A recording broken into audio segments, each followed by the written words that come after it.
अहिल्याबाई होलकर की 300वीं जयंती समारोह के अवसर पर पूर्व जिला भाजपा उपाध्यक्ष उषा बिरला ने उन्हें श्रद्धांजलि अर्पित करते हुए कहा कि अहिल्याबाई होलकर भारतीय इतिहास की एक अद्वितीय और प्रेरणादायक शख्सियत है। उनका जीवन सादगी, त्याग, न्यायप्रियता और जनसेवा की मिसाल रहा है। उषा बिरला ने कहा कि भारतीय जनता पार्टी की सरकार प्रधानमंत्री नरेंद्र मोदी के नेतृत्व में सनातन संस्कृति और हमारे महापुरुषों की गौरवमयी परंपरा को आगे बढ़ा रही है। इसी क्रम में 21 मई से 31 मई तक अहिल्याबाई होलकर की जयंती मनाई जा रही है। उन्होंने कहा कि अहिल्याबाई का जीवन यह संदेश देता है कि कोई भी स्त्री अपने दृढ़ संकल्प, आत्मबल और सेवा भाव से समाज में महत्वपूर्ण भूमिका निभा सकती है। विधवाओं और महिलाओं के अधिकारों की रक्षा से लेकर समाज के हर वर्ग के कल्याण हेतु उनके अद्वितीय योगदान को भुलाया नहीं जा सकता।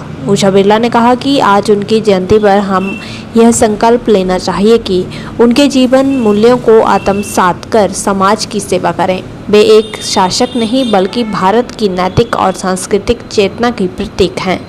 उषा बिरला ने सभी देशवासियों को अहिल्या होलकर की जयंती की हार्दिक शुभकामनाएं दी हैं और उनके जीवन से प्रेरणा लेने का आह्वान किया है।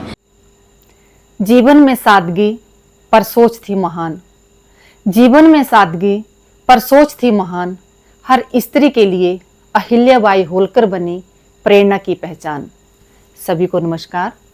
जैसा कि हम सभी जानते हैं, भारतीय इतिहास महान योद्धाओं, शूरवीरों और क्रांतिकारियों की उपलब्धियों की गाथाओं से भरा हुआ है। इन महान योद्धा पुरुषों के साथ साथ कई महिलाएं भी शामिल थीं, जिनमें अहिल्याबाई होलकर भी एक थी।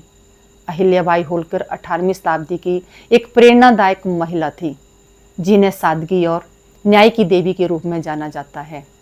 देश के यशस्वी प्रधानमंत्री श्री नरेंद्र मोदी जी ने अपने शासनकाल में इन महापुरुषों, शूरवीरों और वीर वीरांगनाओं की जयंती समारोह को मनाने का कार्य शुरू किया। इसी कड़ी में 21 मई 2025 से 31 मई 2025 तक पूरे देश में अहिल्याबाई होलकर जी की जयंती को धूमधाम से मनाया जा रहा है। अहिल्याबाई होलकर जी का जन्म 31 मई 1725 को महाराष्ट्र के अहमदनगर जिले के चौंडी गांव के एक साधारण परिवार में हुआ था। बचपन में ही उनके अंदर परोपकार और सेवा भाव कूट कूट कर भरा हुआ था। शुरू में ही उनका जीवन संघर्षपूर्ण रहा। शादी के कुछ वर्षों बाद ही उनके पति एक युद्ध में वीरगति को प्राप्त हुए।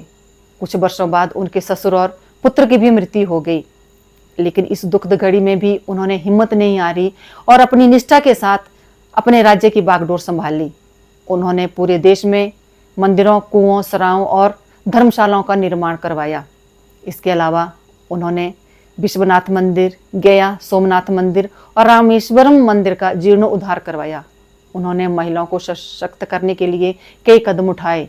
महिलाओं को शिक्षा का अधिकार दिया, विधवा पुनर्विवाह को बढ़ावा दिया, समाज में उन्होंने दहेज प्रथा को खत्म किया और महिलाओं को युद्ध कौशल के गुर सिखाए और अपने राज्य में महिला सैन्य टुकड़ी का गठन किया।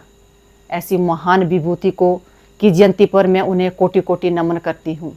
हमें उनके जीवन से प्रेरणा लेते हुए कठिन परिस्थितियों में भी हम हिम्मत न हारें और समाज में अपने दृढ़ संकल्प और आत्मबल से एक छाप छोड़ें। धन्यवाद। जय हिंद, जय श्री राम।